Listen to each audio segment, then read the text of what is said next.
What's going on, guys? Welcome back to the channel, and today's video we are fresh off of installing the Jackson Racing oil cooler, and today it's time to do an oil change.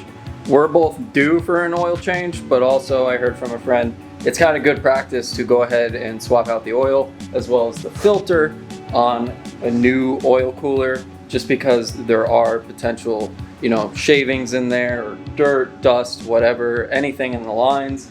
Hopefully it caught it in the filter, then you can change it out, and it's the best possible scenario. So we're going to be knocking that out today, and also going over what is my particular favorite oil to be running in the FRS, the F820 in general, and hopefully guide you guys in your choice in oil for your car.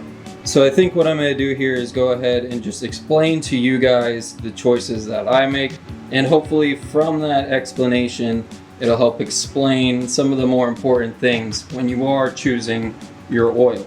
Now, right off the bat, your first decision for your car, your BRZ, your FRS, GT86, whatever, even the new ones, is going to be what weight oil are you going to run. Now, the factory recommends OW20 right off the gate for a variety of reasons, mostly being OW20 will work in the most environments possible. So OW20 will work here in Florida, and it'll also work up in New York, let's say. Now, beyond that OW20, there is actual writing in the manual that says if you are track driving or in an extreme environment, you should bump up to 5W30. And this is what we've done in this car from the get-go. So we are in Florida, it's an extreme environment, and we beat the living piss out of the FRS quite often, so both of those requirements are checked off to be running a thicker 5W30. The reason why this works better in a heated environment is because oil breaks down once heat is introduced. It actually gets a lot thinner than OW20 once you start increasing temperatures more and more and more and more. Now, 5W30, what we're trying to do here is start out with thicker oil from the get-go. That way, when we do get the heat introduced, we are somewhat in a normal temperature range, as opposed to OW20 would be skyrocketing at that point. So I hope that makes sense for the simple explanation of your oil weight. And this is going to vary whether you're boosted or NA. So for boosted applications, you would want an even heavier oil because the normal operating temperature has increased even more. So that wraps up the first part of oil choice, which is going to be your weight. And next up is going to be what brand you run. I think it's important to do your own research in this arena. Watch as many oil tests as you can find, independent oil tests. And luckily, there are tons of them online on YouTube. They've been performed across the country, across really the world. And this information is free and online. And I highly encourage you to check up how different oils stack against each other. And that's ultimately what has led me to be running Motul as well as Liqui Moly.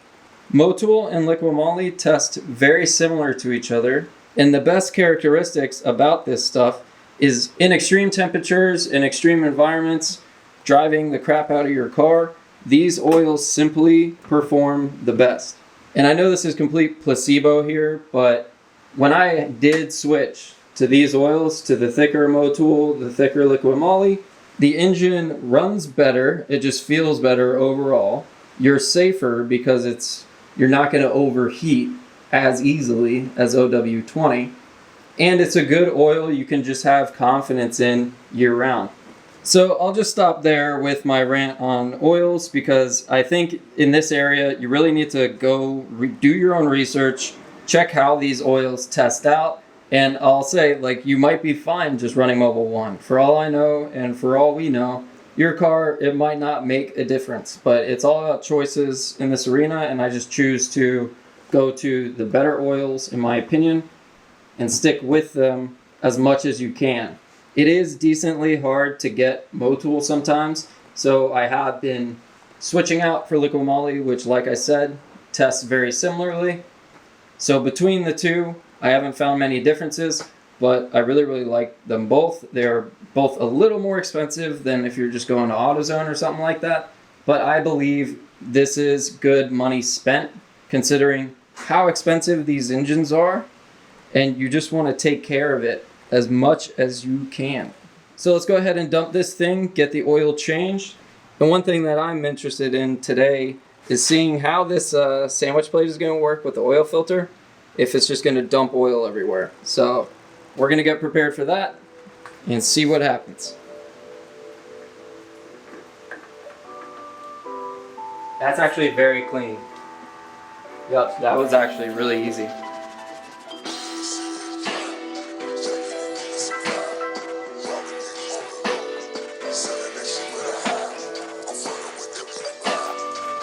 So I am going to link these, the Dorman drain plugs, which are actual crush washers, just like the stock OEM ones. And they're super cheap. You can get them on Amazon, and you get a whole box of them, so they last you a while.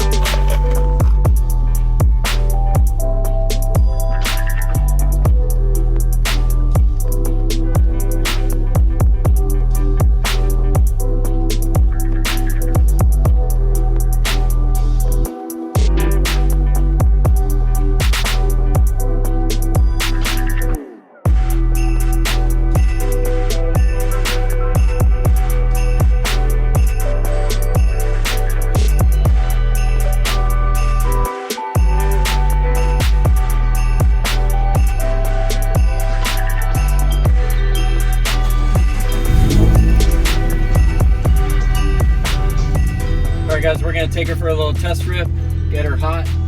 I overfilled it by a little bit, so I brought my catch can dump.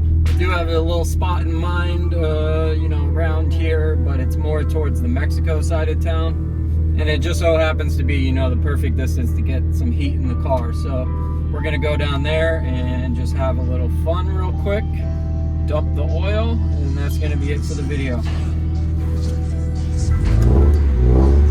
Alright guys, we have arrived in Mexico, and there was a fucking Challenger that was literally just here. And he's like, yo, you want tandem? And I'm like, yeah, I don't know.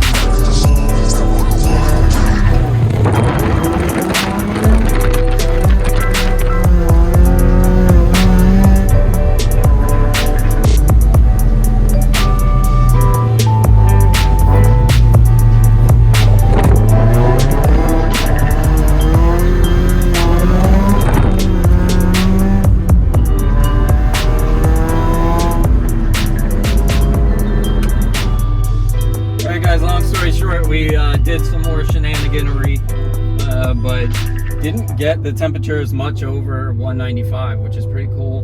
I've been driving straight from Mexico to here, so I'm gonna check the temperatures once we arrive back at the garage once again, because I really haven't given it much time to cool down. And from what I'm seeing, times like this when I'm sitting, the radiators and the oil cooler is not gonna help at all. So we'll see what it's at when we get back, and if it's like sticking at 195, then that's a really cool, I don't know, it's just cool overall. And now obviously I can only get the temps up so high, like street driving, just driving around on my Sunday cruise. But you know, at least it's somewhat of a test to see if it's working, if it's functioning, and what temperatures are going to be now that we have it. So it's going to be very interesting going on in the future, just to see on track and on the highway, etc., how this helps us out.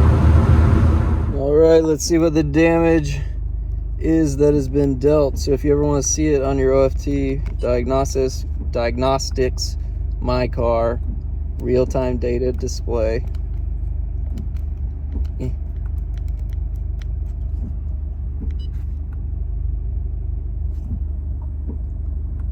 183, so it actually cooled down. The oil temp is there at the bottom. It actually cooled down in that time of being an idiot, driving on the highway all the way up to the house, which is pretty interesting. This car, I know, can come off the highway at like 240 degrees Fahrenheit. I've seen that before driving to Orlando, just going like 80 miles per hour.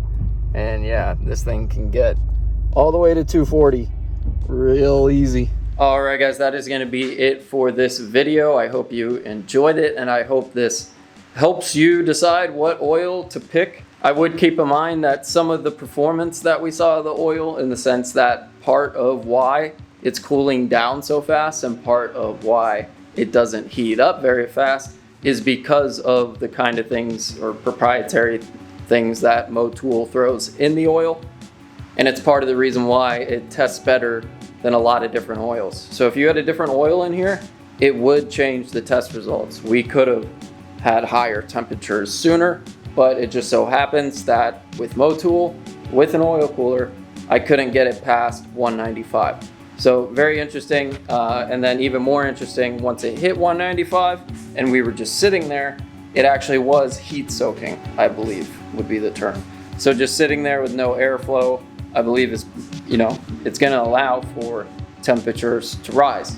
So pretty interesting stuff. At least I find it kind of interesting as a nerd. I hope you guys nerd out on your oil, because that's gonna be how, or I think in my opinion, that's gonna be how your engine survives a long time.